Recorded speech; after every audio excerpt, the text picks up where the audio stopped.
Hello student. तो इस video में मैं आपको कराने वाला हूँ एक क्वेश्चन जो कि आपके चैप्टर से आता है लाइन्स एंड एंगल से। ठीक है, तो देखो क्वेश्चन क्या है, सबसे पहले क्वेश्चन को केयरफुली पढ़ लेते हैं। यहाँ पर हमें दिया गया है A B and C D are two parallel lines. A B and C D दो पैरेलल लाइन्स हैं। Point B and C joint such that, जो पॉइंट सी एंड बी है वो आप इन दोनों लाइनों को ज्वाइन करता है। एंगल ए बी सी जो बनता है वो आपका 65 डिग्री का बनता है। A line C is drawn making angle 35 degree. एक लाइन जो है सी ई वो आपका 35 डिग्री का एंगल बनाती है, किस पर, ई और एफ पर। Clear, drawn parallel.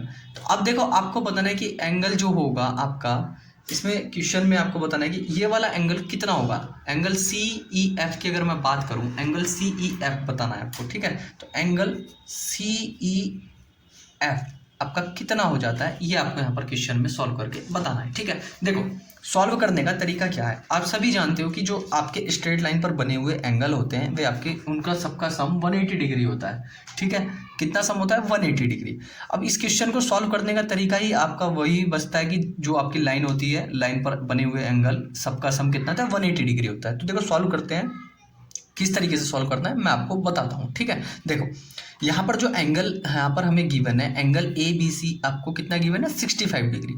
तो आप कुछ ना देखें, सिर्फ आप देखो एक लाइन बना लीजिए। सबसे पहले आप कोशिश करिए कि इस लाइन को इस तरीके से मैं अगर आगे ड्रॉ कर देता हूँ बच्चों, इस तरीके से अगर मैं आगे ड्रॉ कर देता हूँ तो यहाँ पर देख रहे हो आप कि ये एक स्ट्रेट लाइन बन जाती है ना। तो आप सभी को पता है कि स्ट्रेट लाइन पर बने हुए एंगल का सम कितना होता है, सबका 180 डिग्री होता है। जिसमें आपको एक उसने 65 डिग्री का दे रखा है, आपको ये वाला एंगल फाइंड बताना है। ये वाला एंगल देखो कितना हो जाएगा। ठीक है, तो सिंपल है, आपको 65 को सब्ट्रैक्ट कर देना है 180 से। तो देखो जब आप सब्ट्रैक्ट करते हो तो कितना जाएगा, यहाँ से यह जाएगा आपका 5, यहाँ पर 7, 1 एंड 1। ठीक है, कितना आ जाता है 115। तो ये वाला एंगल आपको कितने का मिल जाता है, 115 डिग्री का मिल जाता है। ठीक है, 115 डिग्री का। अब देखो आपने करस्पॉन्डिंग एंगल के बारे में सुना होगा, तो वो पैरेलल लाइंस पे जो करस्पॉन्डिंग एंगल्स आपके बनते हैं उसके बारे में एक बार देख लेते हैं कैसे होते हैं। देखो अगर मैं इस लाइन को भी आगे ड्रॉ कर देता हूँ इस तरीके से, देखो ये अगर मैंने आगे ड्रॉ कर दी है ये लाइन, तो यहाँ पर देखो सिंपल है। और इस वाली लाइन को भी आप आगे ड्रॉ कर सकते हो, ठीक, इस तरीके से। नाउ आप देखो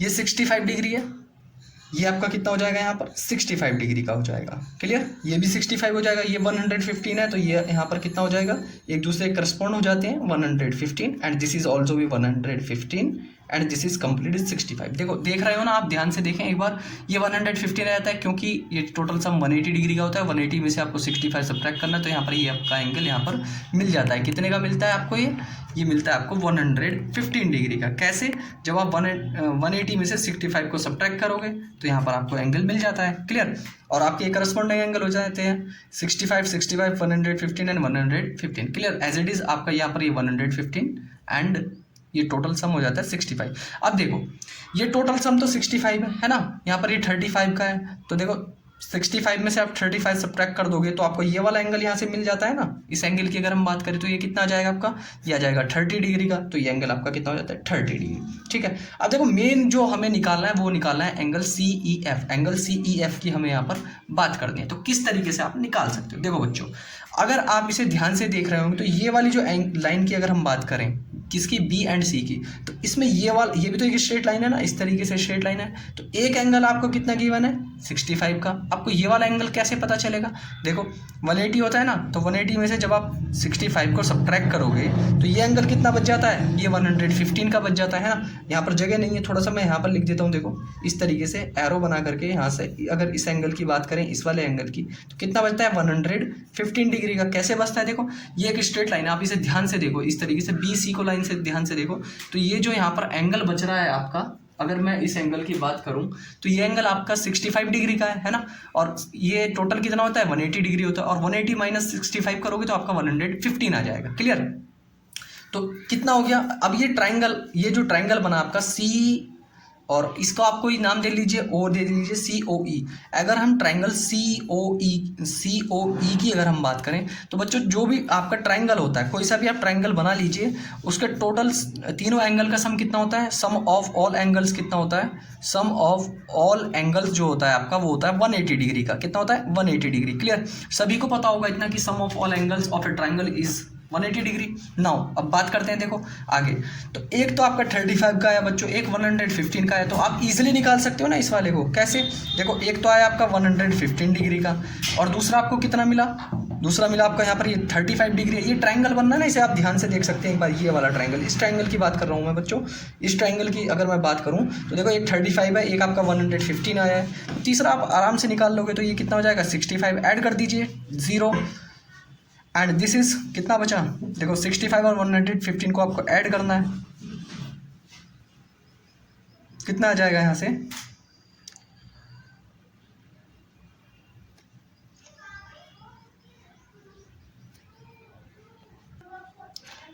तो देखो यहाँ पर ये 35 ऐड करेंगे हम इसमें, क्योंकि ये आपका ट्राइंगल है। एक तो आपका 35 डिग्री का है और दूसरा आपका कितना है? 115 का। तो ऐड कर लीजिए 115 और 35 को, तो कितना आ जाता है यहाँ से? 550, and this is 5 and this is 150 degree. ठीक है, तो आपको पता है कि टोटल सम कितना होता है? 180 होता है। तो देखो आपका 150 आ गया, 180 में से आप जब 150 को सब्ट्रैक्ट करोगे तो आपको कितना मिलता है? 30 डिग्री। तो ये एंगल आपको 30 डिग्री का मिल जाता है यहाँ से। ठीक है, तो देखो हम कंसेप्ट वाइज निकाल रहे हैं इस एंगल को।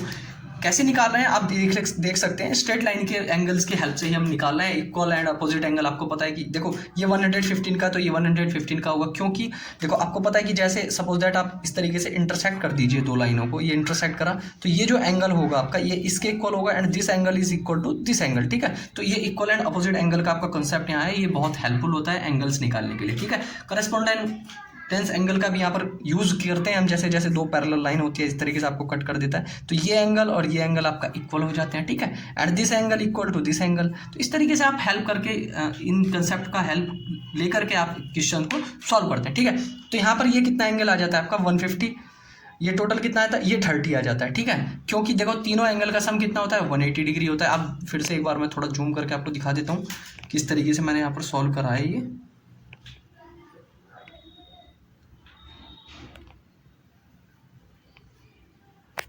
देखो ये जो एंगल था आपका, ये ट्राइंगल था यहाँ पर, इस ट्राइंगल की मैं बात कर रहा था। ठीक है, तो ये 115 का था, ये भी आपका 115 हो जाएगा, क्योंकि इक्वल एंड अपोजिट मान लीजिए। ठीक है, अब इस एंगल की अगर हम बात करें तो 115 प्लस दिस और सब्ट्रैक्ट कर दीजिए 180 में से, तो ये आपका यहाँ पर 30 डिग्री का एंगल आता है। अब जब ये वाला एंगल आपका 30 डिग्री का आ जाता है तो रिमेन कितना बचा? ये एक स्ट्रेट लाइन है, देखो इसे आप ध्यान से देखो, तो ये स्ट्रेट लाइन है ना, तो ये 30 का है, तो ये कितना हो जाएगा? कितना हो जाएगा आपका? 180 माइनस 30 कितना आ जाता है? 150 डिग्री। ठीक है, तो इस तरीके से हम एंगल को सॉल्व करते हैं किसी भी स्ट्रेट लाइन पर बने हुए एंगल को। ठीक है, तो कुछ क्वेश्चन आपके इस तरीके आपको एग्जाम में मिलते रहते हैं, और इन क्वेश्चंस को सॉल्व करने के लिए आपको कंसेप्ट बहुत क्लियर होने जरूर